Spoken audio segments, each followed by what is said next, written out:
Good evening बच्चों, आप सब कैसे हैं। आशा है आप सब अच्छे होंगे, आपकी पढ़ाई अच्छे से चल रही होगी, आप अपने छुट्टी के दिनों का सही इस्तेमाल कर रहे होंगे। अच्छा बच्चों, तो हमने पिछले क्लास में सूरदास के पहले पद पर चर्चा की है। आज हम उसके दूसरे पद पर चर्चा करेंगे। उसके पहले मैं कुछ प्रश्न करती हूँ, आप उसका उत्तर बोलिएगा। जैसे कि पहला प्रश्न है, कृष्ण यशोदा से क्या शिकायत करते हैं और क्यों। पहला प्रश्न है, उसका उत्तर आपके मन में आ रहा है कि नहीं, आप उसे कमेंट सेक्शन में बताइएगा। अच्छा, सेकंड प्रश्न है, बलराम कृष्ण से क्या पूछते हैं। थर्ड प्रश्न है, दाऊ, प्रथम पद में दाऊ संबोधन किसके लिए किया गया है। उसके बाद तृतीय प्रश्न, थर्ड प्रश्न, यशोदा किसकी कसम खाती हैं। आप इसे बताइएगा, एमसीक्यू में पूछेगा यशोदा किसकी कसम खाती हैं। उसके बाद पांचवा प्रश्न, चुटकी देकर कौन नाचते हैं। और एक प्रश्न बन सकता है कि कौन किसको बलराम भैया सिखा देते हैं कि कृष्ण को खरीद के लाया गया है। उसके माता पिता ने उसे खरीद के लाया है, क्योंकि ना वह काला है, उसके माता पिता गोरे हैं। कौन किसे सिखा देता है, इसका आंसर बताइएगा। उसके बाद वाला प्रश्न, पूनी पूनी पूनी पूनी का अर्थ क्या है, आप बुक से देख के बताइएगा। उसके बाद वाला प्रश्न, बाल लीला पद के रचयिता कौन है। इसका आंसर तो आपको पता होगा, जिस कविता की चर्चा हो रही है उसी के जो राइटर है वही हैं, कवि हैं। उसके बाद वाला प्रश्न, गवाल बालक किस तरह हंसते हैं। गवाल बालक किस तरह हंसते हैं, इसका आंसर बताइएगा। उसके बाद वाला प्रश्न, माँ यशोदा ने किसे मारना सिखाया। कृष्ण शिकायत करते हैं कि माँ यशोदा ने किसे मारना सिखाया और किसे गुस्सा नहीं कर रही है। तो किसे मारना सिखाया उसका आंसर देंगे, और किसे गुस्सा नहीं कर रही हैं उसका आंसर आप बताएंगे। जैसे कि प्रश्न यहाँ पर डिवाइड कर दिया गया है कि माँ यशोदा ने किसे मारना सिखाया, उसका आंसर आपको बताना है। उसके बाद वाला प्रश्न, कौन दाव पर नहीं खींचते, उसका आंसर आप बताइएगा। उसके बाद वाला प्रश्न, जन्म ही के धूत का अर्थ क्या है। ये बहुत ही आसान है, प्रथम पद का ही क्वेश्चन है। अगर नहीं आ रहा है आंसर तो बताइएगा कमेंट सेक्शन में, मैं बता दूंगी। उसके बाद वाला प्रश्न, माँ यशोदा किसकी सौगंध खाती हैं, बहुत ही आसान है। उसके बाद वाला पद आज हम पढ़ेंगे, इतना आंसर आप बताइएगा, अपने कॉपी में लिख के रखिएगा, और जो ना आए पूछना, क्योंकि ना जो स्टूडेंट हैं वो प्रश्न करना उन्हें आना चाहिए। अगर कोई प्रश्न नहीं करता तो मान लो आइदर वो समझा नहीं है या पढ़ा नहीं है। तो आज हम सेकंड पद पर चर्चा करेंगे। बहुत ही अच्छे पद लिखे हैं उन्होंने, किसने, सुर ने। तो चर्चा करते हैं। हरि अपने आंगन में कछु गावत, तनक तनक चरणन सो नाचत, मन ही मन रिझावत। बहा ऊंचाई कजरी धौरी, गैयन टेरी बुलावत, कभू बाबा नन फुकारत, कभू घर में आवत।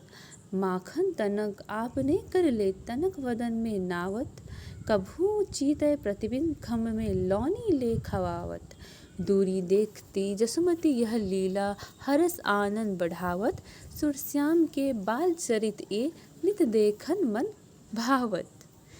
आप मन में कल्पना कर लेंगे कि कृष्ण का बाल स्वरूप है, वही सोच के पढ़ेंगे तो बहुत आसान लगेगा। एक बार मन ही मन बुक जो है आपके पास उसे देख के पढ़ लीजिए। अच्छा, आप सब पढ़ लिए होंगे, मेरी यही आशा है। तो चलिए देखते हैं।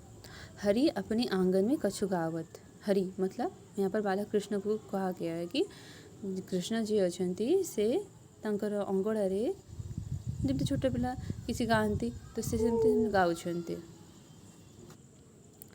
तनक तनक चरणन सो नाचत, नन्हे नन्हे चरणों से वो नाच रहे हैं।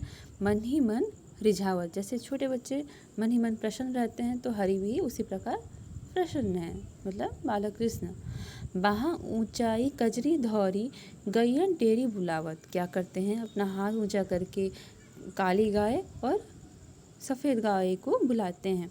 कभू बाबा नंद पुकारत, कभी अपने बाबा पिताजी नंद को पुकारते हैं। कभू घर में आवत, कभी क्या करते हैं, कभू मतलब केबे, कभी कभी घर में आते हैं। माखन टनक अपने कर ले, अपने हाथों से माखन लेकर, थोड़ा सा माखन लेकर, टनक बदन में नावत, थोड़ा सा अपने बदन में लगा लेते हैं। व्याख्या में दिया गया है मुंह में लगा लेते हैं। कभू चीते प्रतिबिंब खम में, कभी क्या करते हैं, अपने प्रतिबिंब खम में देखकर लौनी लिए खवावत, उसे लेकर माखन खिलाते हैं। दूर ही देखती जसुमती यह लीला, दूर से यशोदा मैया यह जो बाल लीला है देखकर क्या होती हैं, खुश होती हैं। जैसे माँ अपने बच्चों की हरकतें देखकर, छोटे बच्चे को देखकर खुश होती है, वैसे माता यशोदा भी खुश होती हैं। हरस आनंद बढ़ावत, यह उनके मन को और प्रसन्नता से भर देता है, जो कृष्ण का यह लीला। सुरश्याम के बाल चरित्र नित देखत मत मन भावत, सुरश्याम, सूरदास कहते हैं कि श्याम मतलब कृष्ण की यह बाल चरित्र के जो लीला को देखकर क्या होता है, नित देखत मन भावत, तो हर दिन देखकर मन प्रसन्न रहता है। तो इसकी व्याख्या देखेंगे अभी हम, तो और भी क्लियर हो जाएगा क्या है इसमें। बालक कृष्ण घर के आंगन में अकेले खेल रहे हैं, उनका यह खेल सबके मन को मोह लेता है। यह वर्णन बहुत ही हृदयग्राही है, मतलब हृदय को छुईला बढ़िया। क्या ना जो बालक कृष्ण का जो बाल लीला है, जो से छोट अच्छा अगड़े खेलुंट तंकर से जो खेल देखिकी मन कौन खुशी हो जाए। भगवान कृष्ण अपने आप कुछ गा रहे हैं, वे गाते गाते नन्हे चरणों से नाचते भी हैं और मन मग्न भी हो रहे हैं, मने खुश हो रहे हैं मन ही मन। कभी वे हाथ उठाकर काली और एवं सफ़ेद गायों को बुलाते हैं, तो कभी नंद बाबा को पुकारते हैं। वे कभी घर के भीतर चले जाते हैं, घर में जाकर थोड़ा माखन हाथ में लेकर खाते हैं और थोड़ा सा मुंह में लगा लेते हैं। कभी खम्भे में अपना प्रतिबिंब देखकर उसे माखन खिलाते हैं। यहाँ पे है आपका वाक्य में, मतलब पद में, कभू चीते प्रतिबिंब खम्भे, कभी खम्भ में अपना प्रतिबिंब देखकर उसे माखन खिलाते हैं।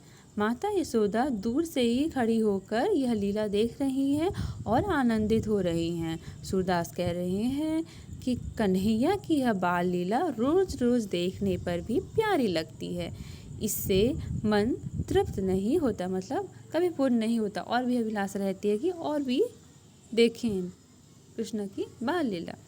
तो इतना ही था यह पद, इसे एक बार अच्छे से पढ़ लीजिएगा। इस पद से संबंधित जो भी प्रश्न है नेक्स्ट क्लास में पढ़ेंगे।